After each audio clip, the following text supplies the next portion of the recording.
I will be the first person to admit that I was about as wrong as you can be when it comes to Josh Van. I made a video last week or the week before where I thought that Josh Van was getting too big of a step up in competition. And in this video, I'm going to kind of break down exactly why I was wrong and what we might see out of this kid in the future. So sit tight and we'll break this down. Personally, I thought Brandon Royval was going to wrestle and use more jiu-jitsu than he did in their fight last night. If you missed the fight last night, I highly recommend you find some way to watch it. One of the best fights in recent memory. Certainly fight of the year to this point in 2025. They threw a combined over 700 strikes. Brandon Royval and Joshua Van beat the dog piss out of each other. And I was wrong. I thought that Joshua Van was really going to be out of his league here. And again, Brandon Royval has very underrated jiu-jitsu and wrestling. Very scrambly guy. And I truly thought that he was going to implement some type of grappling in this fight. There were 0 takedown attempts from Royval. All he did was stand on the feet with Josh Van. And that is what I was concerned was going to happen, because Josh Van is a very good boxer. He's got some crisp boxing. You could argue it's the best in the flyweight division. Pantoja's got good striking, but I would say that his really bread and butter is jiu-jitsu. Like, his ground game is insanely good. But Joshua Van, as far as boxing goes and just pure clean striking in the flyweight division, he's probably the best, if not up there. And Brandon Royval is a very dynamic striker, especially earlier on in their fight last night. He was mixing it up so well. You could tell it took Joshua Van a couple minutes in the first round to kind of figure out the range of Royval. Royval was implementing some really heavy leg kicks early on, and Joshua Van started addressing them and started throwing his own. We didn't see him throw a ton of leg kicks in his last fight, but he's got some thudding leg kicks too. So it's not just boxing that you got to watch out for with Van. But I thought that Brandon Royval looked really, really good last night. I would have loved for him to implement some wrestling, not just because I thought that Royval was going to win, but we've got a very exciting prospect in Joshua Van. There's one thing that I'm still worried about is his grappling. Is it good? We genuinely haven't had to figure it out. And that's what I was really hoping that this fight was going to shine some light on, was, can Joshua Van grapple? Because there's a difference between being able to grapple and then being able to last against Pantoja. Right? I mean, Pantoja has got some very high-level MMA jiu-jitsu. Very high level. And I could foresee that being a really big issue for Joshua Van. And again, we haven't seen him get taken into deep waters where someone that is a submission specialist like Pantoja, with him on his back. You can almost guarantee in their fight that Pantoja is going to find his way at some point to the back. I don't think what's going to happen in that fight with Pantoja is going to be similar to what happened against Royval. I think Royval made a huge miscalculation in his game plan by not wrestling or testing the waters with Van's jiu-jitsu. I think that was a huge, huge mistake by Royval and his camp. But I don't think Pantoja is going to make that same mistake. Pantoja's fight IQ is insanely high. He's not one of those guys that makes stupid-ass decisions in the octagon. He makes very calculated decisions. And so part of me is worried that Pantoja is going to do what so many others have done when they face a striker, kind of like Bilal Muhammad did against JDM, where he almost had a chip on his shoulder and goes, I'll show you I can strike. I don't think that's what Pantoja is going to do. I think Pantoja is going to do what he's been doing, and he's going to implement his takedowns and wrestling, and he is going to take Joshua Van into some very bad positions, jiu-jitsu-wise. Mark my words. And I don't want this to sound like I'm anti-Josh Van, because I'm high on this kid, just like many of you guys are too. But I'm realistically looking at this.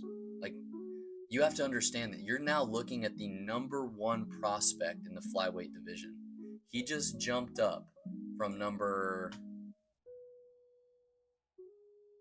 they haven't moved him in the rankings yet, but number 12 to number 1, okay?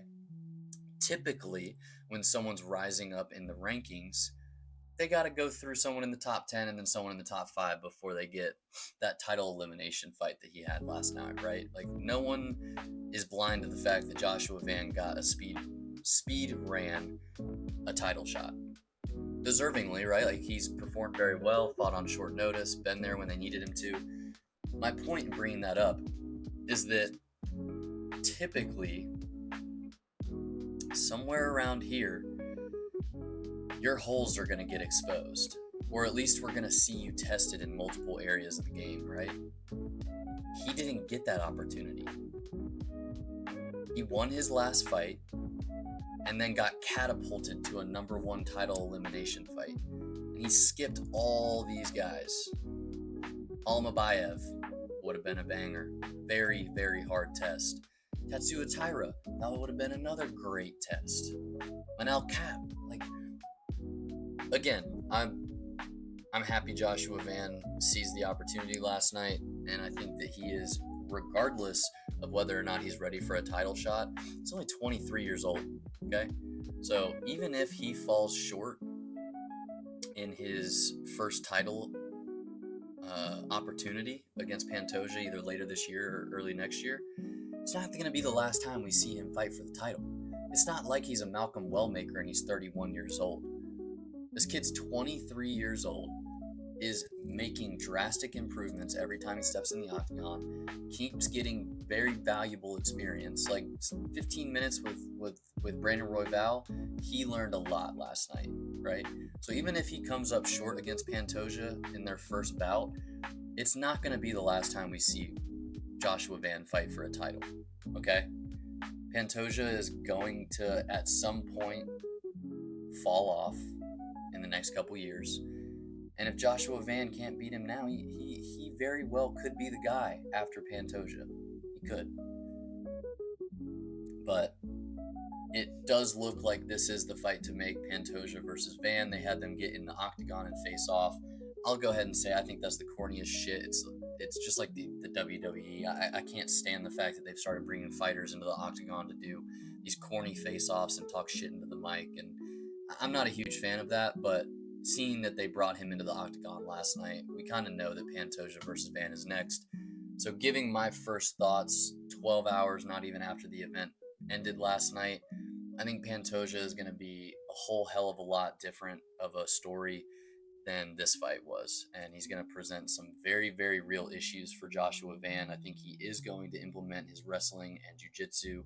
And we're going to see if Joshua Van has what it takes to hang on the ground with the elite guys or not. But one thing is for sure, he is tough as nails. We've seen him get dropped and finished before earlier on in his career, like Charles Johnson, right? But since then, his chin seems like it is made of steel. He's got the endurance to go 3 rounds easily. That pace that they kept last night was bananas. You have to, do you understand the pace you have to keep to throw a combined 700 strikes between the two of you? 350 strikes a person on average. That's a wild pace. So I don't have any worries about his gas tank not holding up for 5 rounds. If that type of pace goes into 5 rounds, anyone's going to get tired. Maybe not Merab Dvalishvili, but 99% of humans are going to get so tired on that pace, especially taking damage, right? Like, you take damage, it takes out of your gas tank. But gas tank looked full last night, even after 15 rounds of war. So I was wrong initially on the fact that Brandon Royval was too big of a step up. I will say that I think Brandon Royval did not have the right game plan. He should have taken down Josh Van to test those waters. I think it would have been a much different fight if that would have occurred, but it didn't. So here we are. Joshua Van is the number one contender in the flyweight division. Him and Pantoja are next. Tell me what you think in the comments. Is the hype train real? Are we going to see him potentially dethrone a reigning champ that's got 5 title defenses now and has made things look easy? Are we going to see the 23-year-old Josh Van come in and beat the champion Pantoja? Let me know your thoughts below.